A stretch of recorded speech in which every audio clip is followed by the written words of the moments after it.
بات ہو گئی۔ مطالعہ اس وقت بھی ناقص تھا اور آج بھی دعویٰ نہیں ہے۔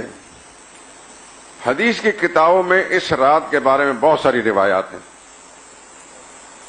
بڑے فضائل و مناقب بیان کیے گئے ہیں، اور اسی کی بنا پر پورے ہندوستان میں، پاکستان سمیت اس رات میں لوگ بہت اہتمام کرتے ہیں۔ مارکیٹوں میں چھٹیاں ہوتی ہیں، مساجد میں چراغاں کیا جاتا ہے، رات بھر نفل پڑھے جاتے ہیں، اور پھر اخباروں میں مضامین شائع ہوتے ہیں۔ کچھ غیر مستند کتابوں میں اس کے لیے جعلی جھوٹی من گھڑت روایات گھڑ کر اس رات کے فضائل و مناقب اتنے بیان کیے گئے کہ انسان سمجھتا ہے شاید اس سے بڑی رات ہے ہی کوئی نہیں۔ لیکن اللہ ان علماء کو جزائے خیر دے جنہوں نے ایک ایک چیز کی تحقیق کی۔ تو میں اس کو خلاصہ عرض کر رہا ہوں کہ اس رات کے بارے میں جتنی روایات ہیں، حدیث کی کتاب میں جتنی روایات ہیں، محققین نے ایک ایک روایت کے ایک ایک حصے پر بحث کرنے کے بعد یہ فیصلہ کیا کہ سب کی سب موضوع اور من گھڑت روایات ہیں۔ جس نے تحقیق نہیں کی وہ اس کے فضائل حدیث کی کتابوں میں دیکھ کر عمل کر رہا ہے۔ ایک عام آدمی اگر عمل کرتا ہے تو اللہ اس کو اجر ضرور دیں گے، وہ اللہ کی رضا کی خاطر، خوشنودی کی خاطر کام کر رہا ہے۔ لیکن یہ یاد رکھیں کہ اللہ کے نبی نے صلی اللہ علیہ وسلم اس رات کے بارے میں کوئی نماز نہیں بتائی۔ یہاں تو لوگوں نے ایسی نمازیں نکالی ہیں کہ اس میں 100 رکعتیں پڑھی جائیں تو ہر رکعت کے اندر 10 دفعہ سورہ اخلاص پڑھی جائے تو پتہ نہیں کیا کیا جائے کیا کیا جائے۔ اور کسی نے یوں کہا کہ اس کی 2 رکعتیں پڑھی جائیں تو ہر رکعت کے اندر 100 مرتبہ سورہ اخلاص پڑھی جائے۔ وہ تو من گھڑت باتیں جب ہوتی ہیں تو پھر وہ کسی ایک جگہ پر تو نہیں قائم رہتے۔ یاد رکھیں کہ دین جو ہمیں پہنچا ہے وہ مدینہ طیبہ سے نکل کر آیا ہے، اور مدینہ منورہ میں جو محمد مصطفیٰ صلی اللہ علیہ وسلم اور آپ کی جماعت رہتی تھی وہاں کو فارسی زبان نہیں بولی جاتی تھی، وہاں عربی زبان بولی جاتی تھی۔ رسول اللہ صلی اللہ علیہ وسلم کے احادیث مبارکہ ساری عربی زبان میں ہیں، اللہ کا قرآن سارا عربی زبان میں ہے۔ اس رات کا جو نام ہے شب، یہی بتا رہا ہے کہ یہ جعلی کام ہے۔ شب فارسی زبان کا لفظ ہے۔ اگر کوئی شب کا معنی ہوتا ہے رات، تو شب رات جو کہتے ہیں رات رات، اس کا معنی ہو گیا رات رات۔ اور جو سمجھدار لوگ کہتے ہیں شب برات، وہ رات جو برات والی ہے۔ یہ برات کیا ہے؟ یہ عربی کا زبان کا لفظ ہے۔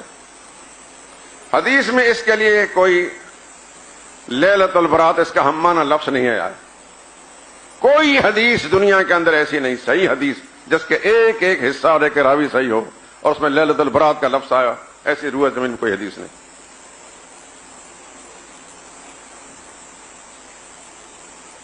برات کا کیا معنی ہے؟ سورہ توبہ آپ نے پڑھی ہے؟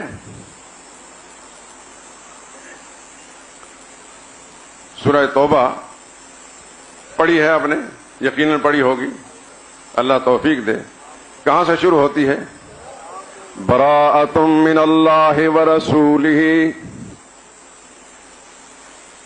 یہی ہے نا؟ براءۃ من اللہ ورسولہ، اس کا معنی ہے نفرت اور بیزاری۔ ان اللہ بریء من المشرکین ورسولہ، اللہ بیزار ہیں اور اس کے رسول بھی بیزار ہیں مشرکین سے۔ بریء بریئون، براءۃ مادہ ایک ہے، براءت کا معنی ہے نفرت اور بیزاری۔ براءۃ من اللہ ورسولہ، اللہ اس کے رسول کی طرف سے نفرت اور بیزاری کا اعلان کیا جا رہا ہے۔ الی الذین عاہدتم من المشرکین، جن مشرکین سے معاہدہ ہے اس سے نفرت اور بیزاری کا اعلان کیا جا رہا ہے۔ تو لیلۃ البرات بھی آ جائے تو اس کا مطلب ہے کہ وہ رات جس میں نفرت اور بیزاری ہوتی ہے۔ جن لوگوں نے اس رات کو ایجاد کیا انہوں نے تو اپنے عقیدے اور نظریے کے مطابق ایجاد کیا۔ وہ نفرت اور بیزاری کا اعلان کرتے ہیں سب صحابہ سے، سارے مسلمانوں سے، دریاؤں پر جا کر، نہروں پر جا کر باقاعدہ پرچیاں ڈالتے ہیں کہ جلدی جلدی آئیں اور ہمیں ان دشمنوں سے نجات دلائیں. امام غائب کو دعوت دیتے ہیں جلدی جلدی آئیں اور ہمیں ان دشمنوں سے نجات دلائیں. اس لیے لیلۃ البرات یعنی نفرت اور بیزاری والی رات. لیکن مسلمان جو لیلۃ البرات کہتا ہے کس سے نفرت اور بیزاری کر رہا ہے؟ جو اعمال ان روایات میں بیان کیے وہ تو سب کے سب من گھڑت ہیں. تو پھر ہم غیر محسوس طریقے سے غیر شعوری طور پر کس کا مطلب پورا کر رہے ہیں؟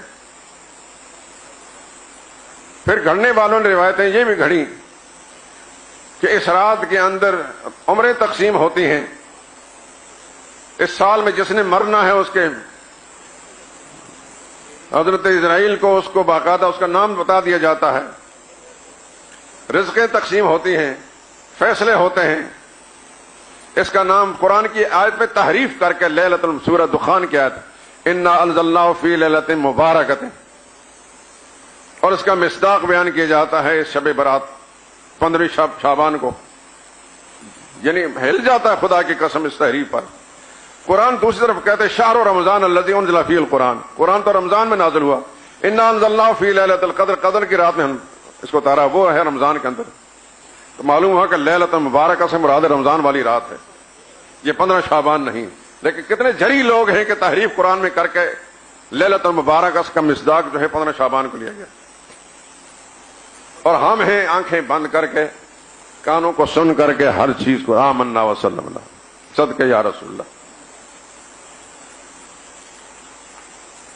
شب برات سے اگلے دن روزہ بھی رکھتے ہیں، سب من گھڑت بات ہے. ابھی میں جمعے سے پہلے بہت سارے کتابوں کا مطالعہ کر رہا تھا. ہندوستان میں پٹنہ میں ایک عالم گزرے ہیں علامہ طاہر پٹنی رحمۃ اللہ تعالیٰ عنہ، کتاب ہے تذکرۃ الموضوعات، اس میں بڑی تفصیل کے ساتھ انہوں نے لکھا ہے. اور اسی کتاب کے لکھنے کے نتیجے میں سن 892 ہجری میں ہندوستان کے کچھ مغلوں کے دور حکومت کے اندر کسی بدنصیب نے ان کو شہید کر دیا.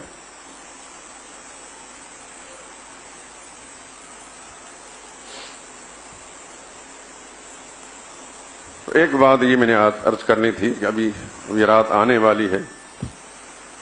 اللہ آپ کو ہر رات ساری رات اپنی عبادت کرنے کی توفیق نصیب فرمائے اور قبول بھی فرمائے. لیکن وہ عبادت جو نبی کریم صلی اللہ علیہ وسلم سنت اور آپ کی اتباع میں ہو. من گھڑت روایات کی بنا پر، خود ساختہ باتوں کی بنا پر آپ کوئی بات نہ کریں، وہ عبادت نہیں ہوتی، منہ پر ماری جاتی.